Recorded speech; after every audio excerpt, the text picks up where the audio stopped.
Oi, pessoal! Boa noite! Sejam bem-vindos, bem-vindas. Vivi. Muito bem! Ó, vocês foram pontuais demais! Gostei muito! Bem-vindos a mais uma live, mais um encontro, mais uma oportunidade para a gente estar junto conversando um pouquinho sobre cuidados paliativos de uma forma mais solta, para quem não conseguiu estar aqui, e vocês sabem que eles queriam estar aqui, não conseguiram, avisa que depois a gente vai deixar disponível essa live lá no nosso canal do YouTube. E aproveito para convidar vocês que ainda não seguem o nosso canal no YouTube para participarem também, para ficarem atentos às novidades. Então, quando se inscreverem lá no YouTube /Oficina de Cuidados Paliativos, oficina com PH, lembrar de clicar no sininho para você receber as notícias, as novidades das publicações. E também, se não segue a gente aqui ainda no Instagram, por favor, siga-nos. E também pode encontrar a gente lá no Facebook, né? No /Oficina de Cuidados Paliativos também, tá bom?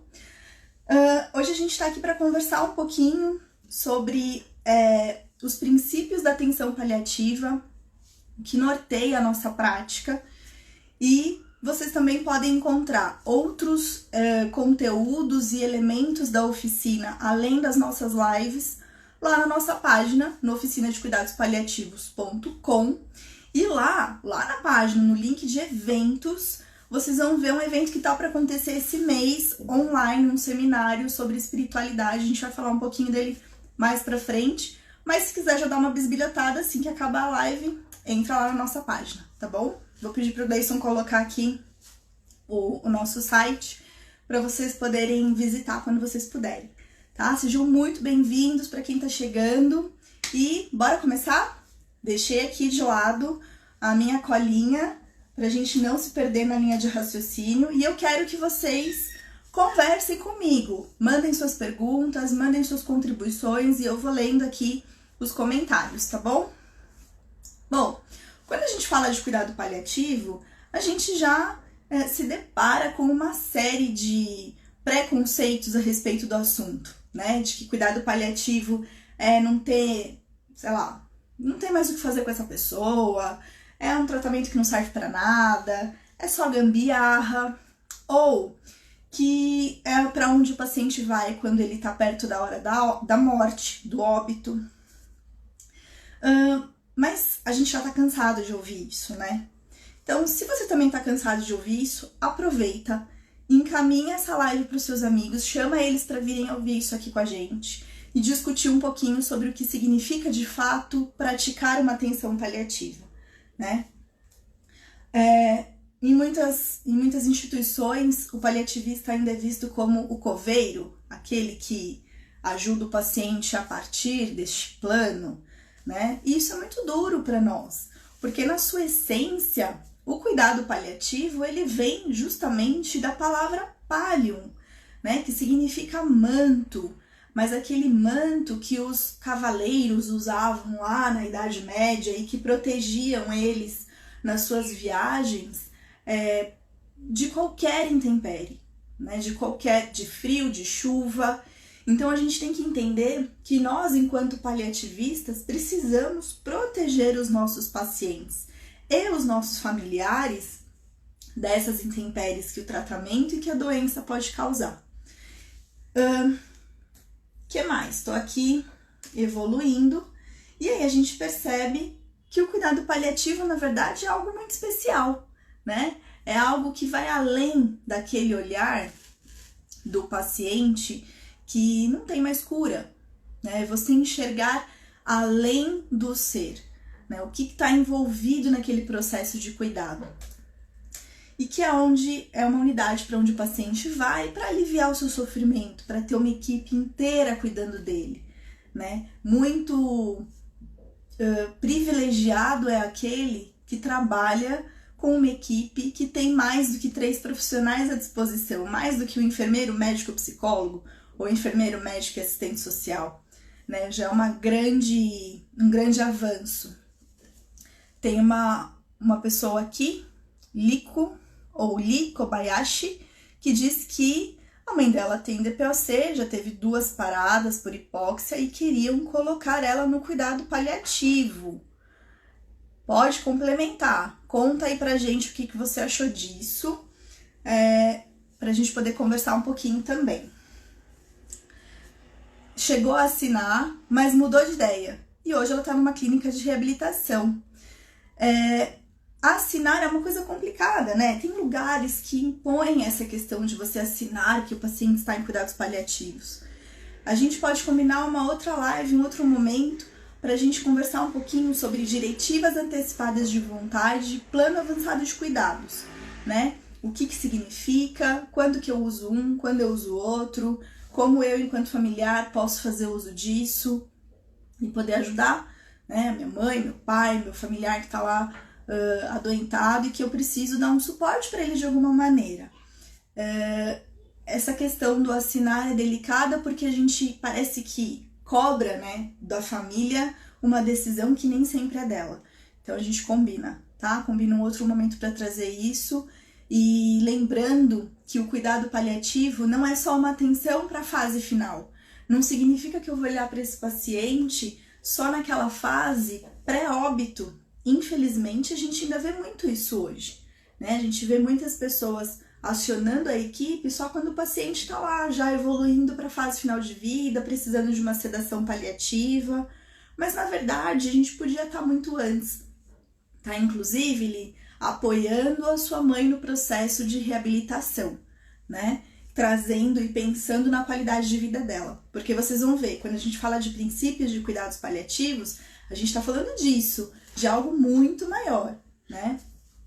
Vamos lá. Cuidado paliativo, na definição da OMS, é o seguinte. Vou ler exatamente como está na definição da Organização Mundial da Saúde, tá? É uma assistência que melhora a qualidade de vida de pacientes e familiares diante de doenças que ameacem a continuidade da vida, avaliando de modo impecável e controlando não somente a dor, mas todos os sintomas de natureza física, social, espiritual e emocional, né? Essa é uma definição de 2002 e que foi muito questionada por muito tempo, porque ela parecia bastante restrita a um público, a um grupo de pacientes que já estavam numa fase muito avançada de doença. E aí a gente percebe que tem uma série de ações que uma equipe de atenção paliativa pode ter com pacientes que ainda não chegaram nessa fase, né? Mas por conta até da própria definição, fomenta um preconceito em relação à própria equipe. E aí criou-se, né, a partir de então, veio desde 1967, um pouco antes de se ter uma definição na OMS, foi se fomentando essa questão de um tratamento diferenciado para essa fase mais avançada e mais difícil de controle da doença, que começou através da Cicely Saunders, que é o ícone da atenção paliativa, e foi se disseminando pelo mundo. Veio essa definição da OMS e em seguida, por volta agora em 2017, tivemos um momento bastante interessante, onde um grupo da Lancet, né, desse periódico científico super renomado, criou uma comissão para avaliar esse conceito, né? Mas antes de falar desse conceito, eu vou ver um pouquinho aqui sobre o que vocês estão comentando. Pedro, as pessoas ainda associam os cuidados paliativos ao processo ativo de morte apenas. Isso é um grande erro, né? O correto, o Lucas coloca, era inserir o paciente muito antes disso. Acho que isso que pesa na aceitação desse modelo de cuidado. Vocês estão super alinhados e um complementando o outro. Arrasaram. A Li disse que eles queriam deixar ela sedada. É muito complicado, porque a gente vai encontrar por aí equipes que ainda não têm o tato para entender qual é o momento certo para incluir uma sedação paliativa no processo de cuidar, né? A Alessandra diz: vi cuidados paliativos em tanatologia, uma disciplina eletiva de medicina, e foi enriquecedor, já que na graduação em psicologia se vê pouco. E não é só na psicologia, em qualquer graduação. A gente tem realmente uma falha importante ainda no nosso processo de construção do nosso conhecimento, que vai tirando isso da frente, né? Como se fosse algo ruim. A Stephanie diz que é fisioterapeuta e sempre teve uma visão de amor e respeito pelos pacientes, mas que se vê nas equipes que o cuidado paliativo é aquele que deve ficar ali aguardando a morte, infelizmente, né? Corroborando aquilo que eu estava dizendo sobre essa falsa ideia do que é o cuidado paliativo. E aí, incomodados com isso, esse grupo da Lancet criou, dentro desse comitê, um novo conceito, uma nova forma de descrever a atenção paliativa. E eles falam que é da seguinte maneira.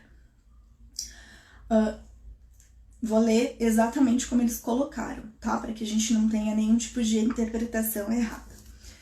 Cuidados paliativos é um cuidado holístico, ativo dos indivíduos em todas as idades, com graves sofrimentos relacionados à saúde, devido a uma doença grave e especialmente daqueles perto do fim da vida. Tem como objetivo melhorar a qualidade de vida, tanto dos pacientes quanto de familiares e cuidadores. Então, ele torna a nossa atenção muito mais ampla.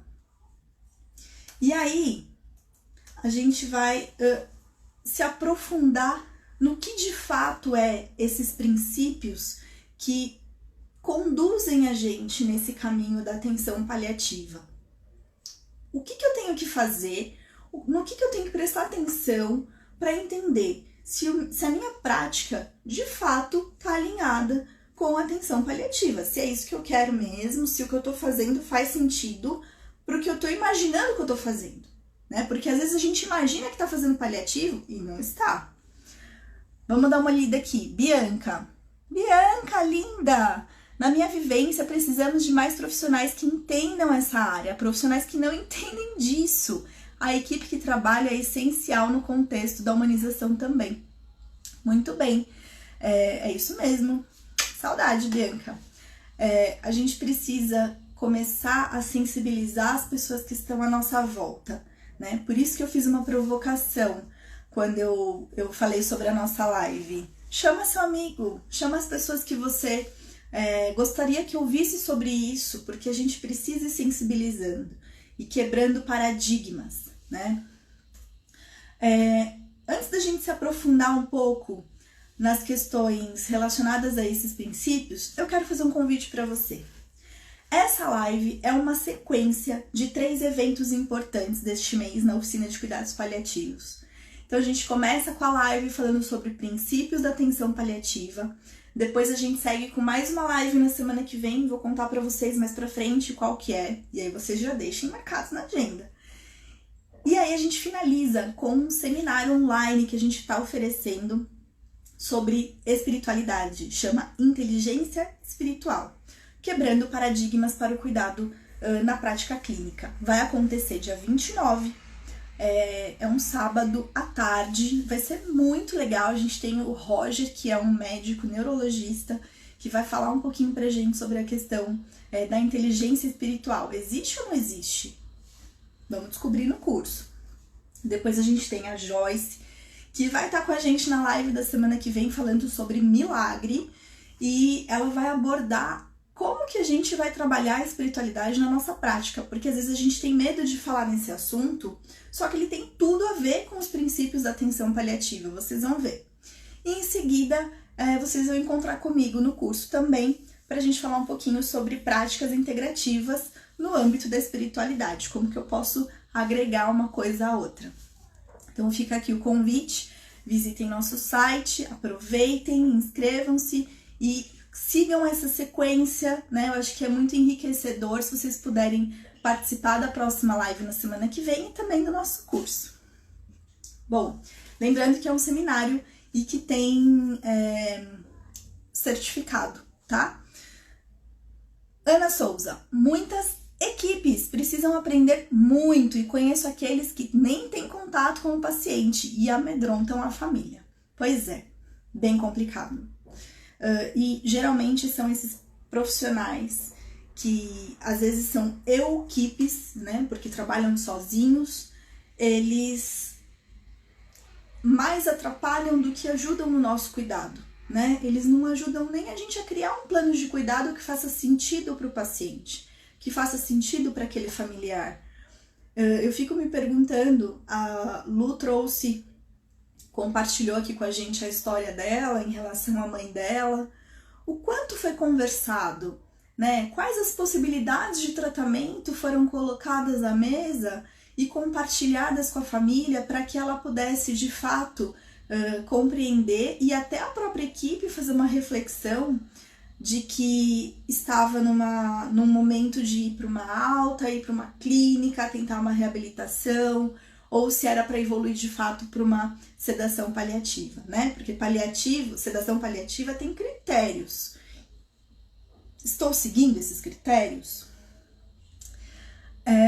Bom, Carlos disse, é tipo uma live de cuidados paliativos, de onde vem e para onde vai, é quase isso, né? Na verdade, eu acho que é uma forma da gente pensar, da onde eu venho e para onde eu vou enquanto profissional cuidar desse paciente.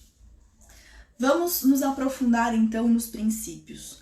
O primeiro princípio que eu quero trazer para vocês é proporcionar, esses princípios estão baseados justamente nessa publicação desse comitê da Lancet, tá? Não tô tirando da minha cabeça, tô trazendo referência, base científica para a gente conversar, tá bom?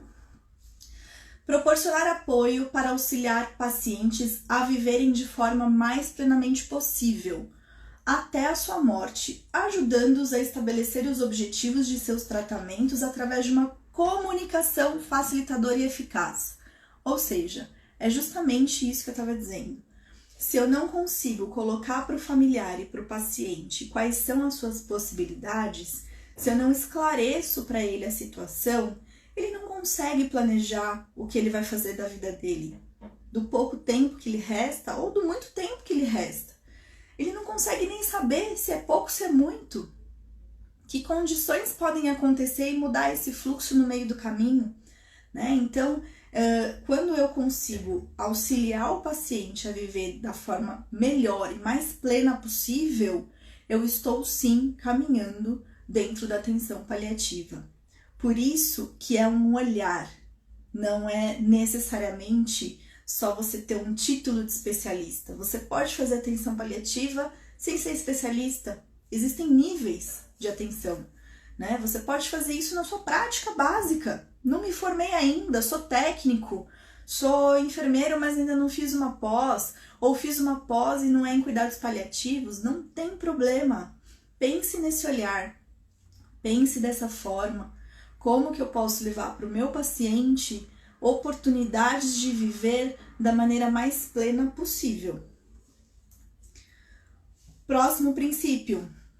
Sempre que possível, as intervenções devem ser baseadas em evidências científicas. Não dá para ficar no achismo. Não dá para ficar achando que a dose é X, Y ou Z, que eu acho que está na hora de começar a sedação. Vou dar um exemplo para vocês prático, tá? Eu trabalhava numa unidade de internação e certa vez internou uma senhora de 80 para 90 anos que era paciente de uma clínica, né, de retaguarda, e ela caiu nessa clínica, quebrou a clavícula e foi internada para uma avaliação. Optaram, em consenso com a família, de seguir numa forma mais conservadora, então não fizeram cirurgia, né? Também não dá para imobilizar, e já era uma senhorinha bem demenciada, bem assim, super mega dependente, não interagia, mas tava lá, firme e forte, só tinha quebrado a clavícula, sem febre, sem nenhum sinal de infecção, recebendo sua dieta por via oral tranquilamente, então tinha uma demência, né? Até pode ser que seja uma demência senil. Não me lembro agora se ela tinha alguma questão relacionada ao Alzheimer, mas eu acho que não, acho que era só uma demência senil mesmo. E aí, essa paciente recebia medicação para dor de horário, normalmente, e ficava super bem. Um belo dia estava eu lá, no meu plantão, e o médico que estava cuidando dela chegou e falou assim: enfermeira, eu acho que amanhã, era uma quinta, eu acho que amanhã eu vou sedar essa paciente. Aí eu, oi? Pensei comigo, né? Como assim? Acho que amanhã eu vou sedar, né? Para quem já ouviu alguma aula minha sobre sedação, ou já conversou comigo sobre sedação, sabe que existem critérios para a gente colocar a sedação. E aquela paciente não tinha nenhum critério para começar a sedação paliativa. E aí eu pensei, agora, né? O que eu vou fazer? Eu falei assim, doutor, a gente tem uma médica aqui no hospital que é paliativista. O senhor quer ajuda para prescrever a sedação? Entrei no jogo dele. Ele falou, eu quero. Aproveito, já passo a paciente pro nome dela, porque eu tenho que viajar no final de semana e aí ela já cuida. E aí caiu a ficha. Então esse médico queria começar uma sedação paliativa alegando que era uma senhora idosa, que não tinha prognóstico, porque ele me falou isso, que era idosa e não tinha prognóstico, e que por isso ele começaria a sedação paliativa. E isso não é critério de sedação, né? E aí, quando ele falou que queria a avaliação da médica paliativista, eu corri, liguei para ela, falei, doutora, me ajuda a salvar uma paciente. Tem um médico aqui querendo sedar, ele disse que vai passar pro seu nome, fala para ele que você vai sedar, que tá tudo certo e vamos que vamos. E aí depois a gente vê o que faz com essa paciente. E aí nisso, ela veio, transferiu a paciente pro nome dela, avaliou a paciente e pediu home care, né? Pediu para ela voltar já de alta para essa clínica de retaguarda. E a paciente voltou, fofinha, sabe? Então, quando a gente não usa as evidências científicas, a gente escorrega e erra muito mais rápido e muito mais fácil. Então, se baseie em evidências científicas. Dificilmente hoje você vai tratar um paciente em cuidados paliativos sem ter qualquer publicação sobre qualquer assunto, né? Se você não tem, busque informação com seus colegas, procure as evidências do que eles estão fazendo e do que tem dado certo para você replicar e de repente até produzir pesquisa, né? Não deixe no achismo, acho que essa dose está baixa, acho que essa sedação está aprofundando muito o nível de consciência da paciente. Não ache, saiba, né? É muito mais seguro para nós enquanto profissionais, para termos respaldo, e para o nosso paciente. Ana Carolina colocou aqui, linda. Acredito que a prática em evidências tem o poder de ajudar a desmistificar o cuidado paliativo, aproximando os profissionais para sua realização e melhor prática. Com certeza assino embaixo, certo? Muito bem, Nath Pavani presente. Tudo bem, Naná? Seguindo, o cuidado paliativo é aplicável durante todo o percurso de uma doença e de acordo com as necessidades do paciente. Ou seja, quando a gente diz que cuidado paliativo só é válido lá para o finalzinho, eu estou pecando em relação aos princípios, né? Ele tem total condição de ser aplicado desde o diagnóstico, principalmente quando são diagnósticos onde eu já sei que é uma doença que não tem reversão. Exemplo, ela, Alzheimer, Parkinson, um tumor que já é diagnosticado numa fase muito avançada de doença. Então, quando eu já sei no diagnóstico que esse paciente não vai caminhar para a cura, eu coloco a equipe de cuidados paliativos logo no princípio para eu ter esse suporte, essa sustentação, lembrando lá daquele primeiro princípio, tentando dar mais condições para o paciente viver da forma mais plena possível enquanto ele pode, né? Então a gente não... Percebam que um princípio sustenta e impulsiona o outro. Ele é aplicável em todos os locais de saúde, seja uma residência do paciente, seja numa unidade básica, seja no nível terciário, eu sempre tenho oportunidade de aplicar a atenção paliativa, porque é mudar o meu olhar em relação àquele paciente. Ah, Marcela, mas eu tô cuidando de um familiar em casa, eu sou leiga aqui, eu tô assistindo essa live e o meu familiar que tá aqui, tudo bem, dá pra fazer. Ah, mas e numa clínica de retaguarda? Dá também. E numa UBS? Dá também, né? Sempre vai ter oportunidade de eu olhar para esse paciente e pensar como pode ser melhor. O que falta ele saber?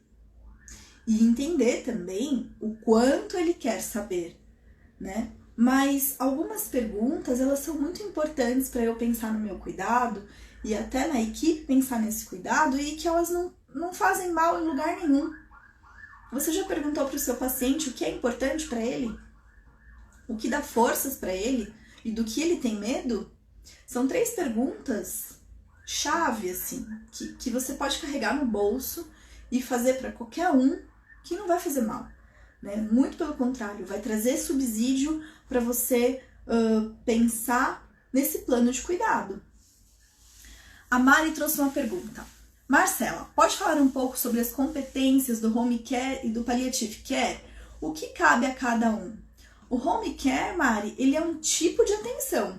Então, eu posso ter uma atenção hospitalar, mas eu posso ter uma atenção em casa, né? E quando eu presto esse cuidado em casa, eu estou falando de uma equipe de home care. Esta equipe de home care, ela pode ou não ser especialista em cuidados paliativos. Então, eu posso ter esse palliative care, essa forma, esse olhar diferente do cuidado, focando qualidade de vida, né, e manejo de sintomas. Quem pode oferecer isso? Qualquer profissional capacitado, seja num aspecto, num âmbito hospitalar, seja num home care, seja numa clínica. Existem algumas clínicas que a gente chama de hospice. Os hospices são clínicas especializadas em cuidados de fim de vida, né? Que isso vem muito da própria cultura, né, criada pela Cicely Saunders em relação à atenção paliativa. Se não ficou claro e se você quer que eu me aprofunde, por favor, coloque aqui nas perguntas, tá? O Davi colocou: é incrível como a maioria dos profissionais ainda veem os cuidados paliativos como último recurso e não como mais um recurso no processo do cuidado desde o diagnóstico. Eu vou além, Davi. Eu acho que muitos profissionais não enxergam o outro colega, independente se é paliativo ou não, como mais um recurso do cuidado, né? Quantas vezes você vê um médico chamar uma físio lá em último caso, quando o paciente já está acamado? Quantas vezes você vê um enfermeiro chamar a equipe de pele, o time de pele, só depois que o paciente abre a lesão, né? A gente tem uma cultura de remediar e não de prevenir. E quando a gente fala de cuidado paliativo, a gente tem uma cultura de só chamar no final, quando ou eu não sei prescrever, ou eu não tô aguentando aquela situação de lidar com a morte, então eu chamo outra pessoa. Porque se não fosse isso, eu tocaria o cuidado, né? Sara colocou: por gentileza, pode repetir as 3 perguntas que deveriam ser feitas ao paciente? Claro! E aí eu vou pedir pro Gleison, se ele puder, o Gleison tá aqui no copiloto desse avião, colocar aqui por escrito para vocês. O que é importante para você? Do que você tem medo? E o que é a sua fortaleza? O que te dá forças? São 3 perguntinhas que eu acho que dá pra gente guardar no bolso, carregar com a gente o tempo todo, tá? Vamos seguindo? Vamos lá. A atenção paliativa, ela pode ser oferecida em conjunto com as terapias específicas da doença sempre que necessário. Isso fortalece aquela questão de que a gente não precisa esperar o fim para poder colocar atenção paliativa.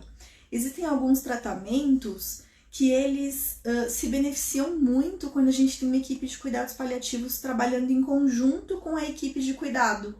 Exemplo, um transplante de medula óssea para uma paciente que tem uma doença hematológica muito grave, muito agressiva e que o transplante tem altas chances de não funcionar.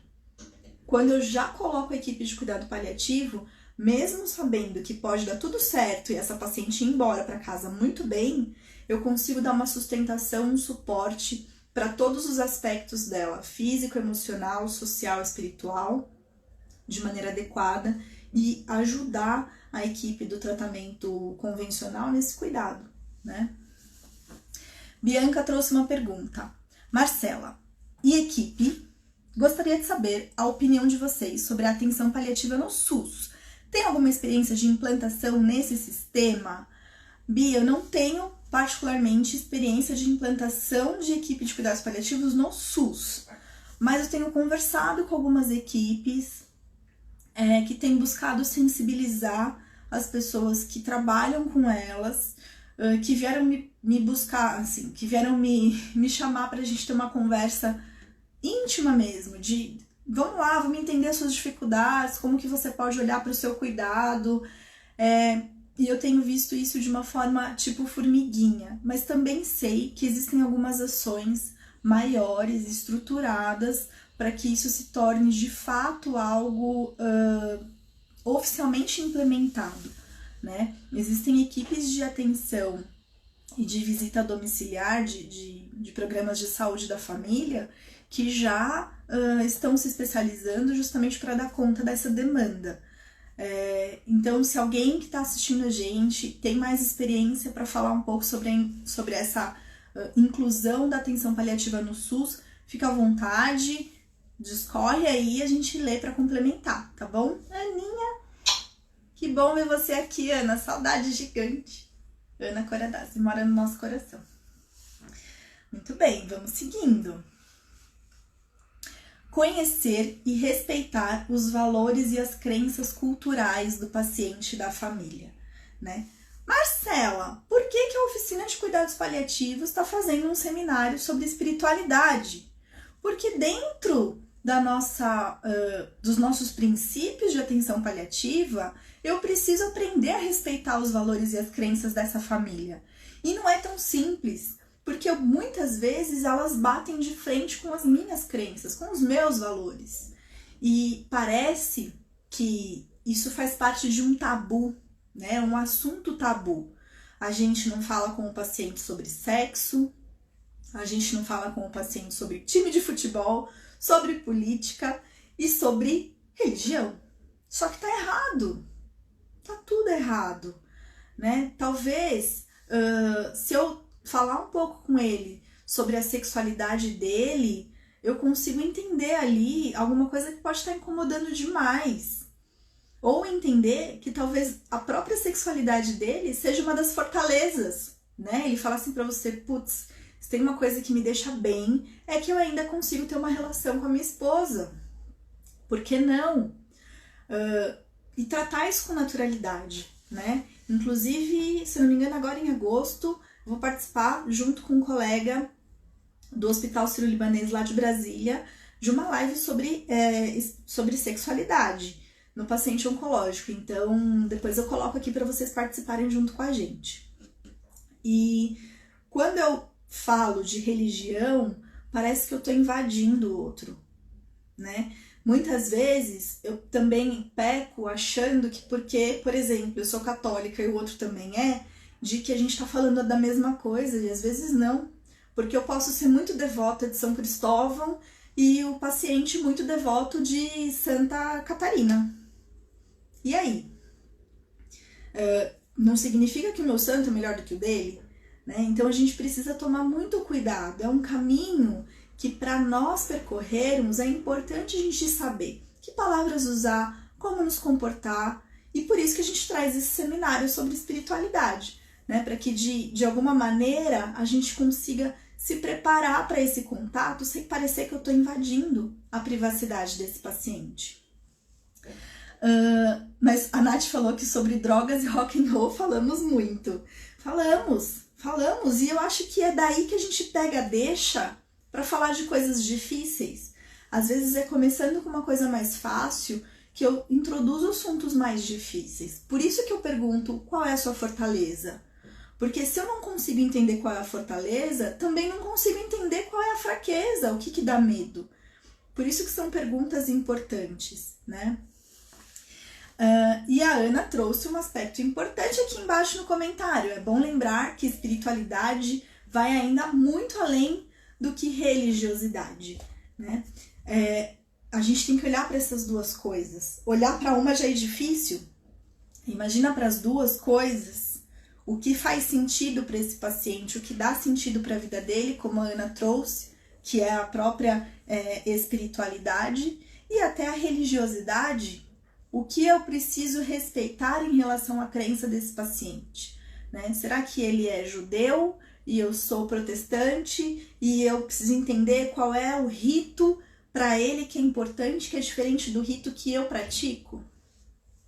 Lucas traz: é importante respeitarmos aquilo que é do paciente. Vou um pouco mais além. Dizer sobre espiritualidade, e isso pode ser reforçador durante esse processo. Pode ser algo que traz realmente mais sustentação, né? A Ana fala, Ana Souza: eu costumo falar sobre futebol, religião, respeitando cada um. Costumo cantar à beira-leito. Isso é muito legal. Mas você imagina se você pega um paciente que odeia música. Como que eu sei que ele odeia música? Como que eu sei que ele gosta de falar de futebol? E que mesmo que o meu time é diferente do dele, ele gosta de tirar um sarro do meu time e gosta quando eu tiro um sarro do time dele, porque assim a gente consegue ter uma relação mais solta, né? Só consigo saber essas coisas perguntando, acessando o paciente, né? Perguntando o que te incomoda, o que você quer saber, o que você precisa, o que é importante para você. Por isso as 3 perguntas.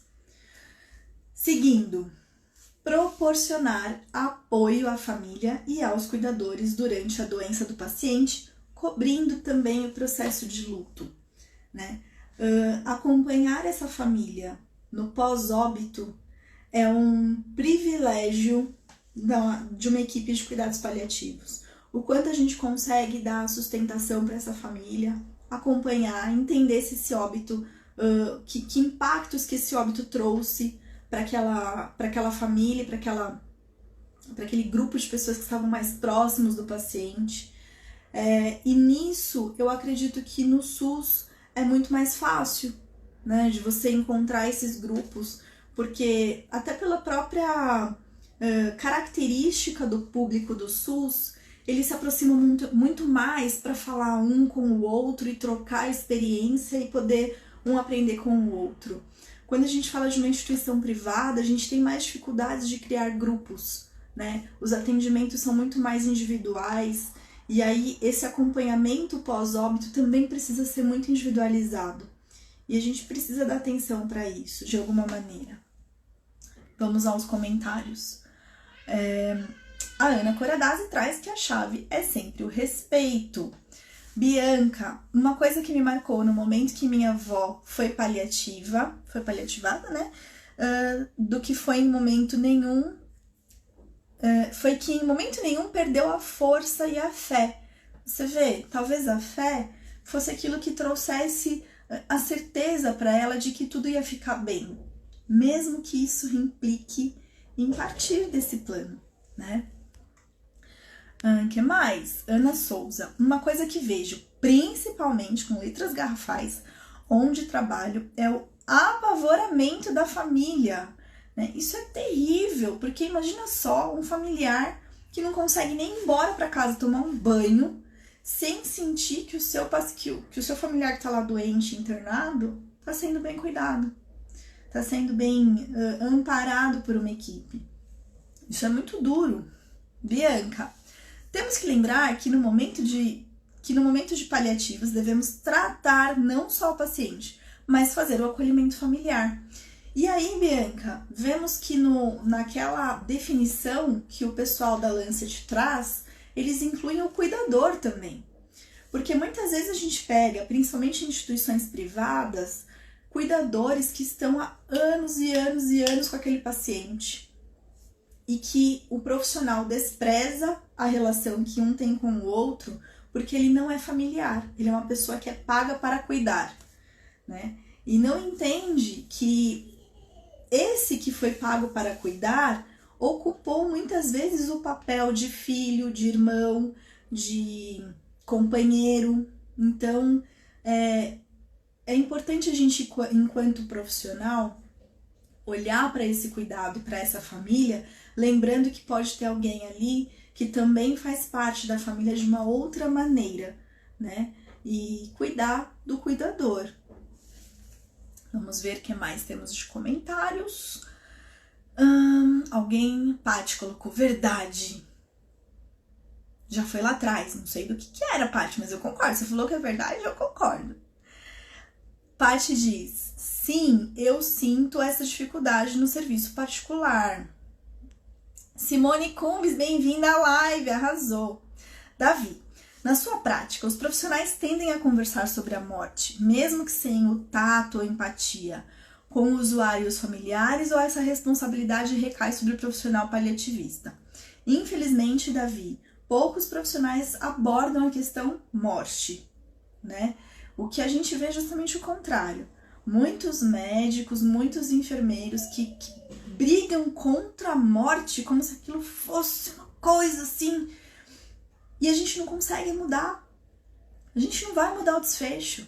O que a gente pode mudar é como vai se dar esse desfecho, né? Se a gente pudesse, mesmo nós paliativistas, que somos vistos como coveiro por muitos, se a gente pudesse ir lá e falar assim, não, você vai ficar bem, vai ficar sem sintoma, vou te curar, pega essa doença aqui com a mão, joga fora, e agora você pode voltar para casa e viver sua vida bem com sua família. Se a gente tivesse esse poder mágico, nós não o faríamos? Tenho certeza que sim. Então, esse olhar enviesado, né, que eles têm da gente é muito complicado. Não é que a gente gosta da morte, a gente gosta de fazer as pessoas se sentirem bem, se sentirem confortáveis.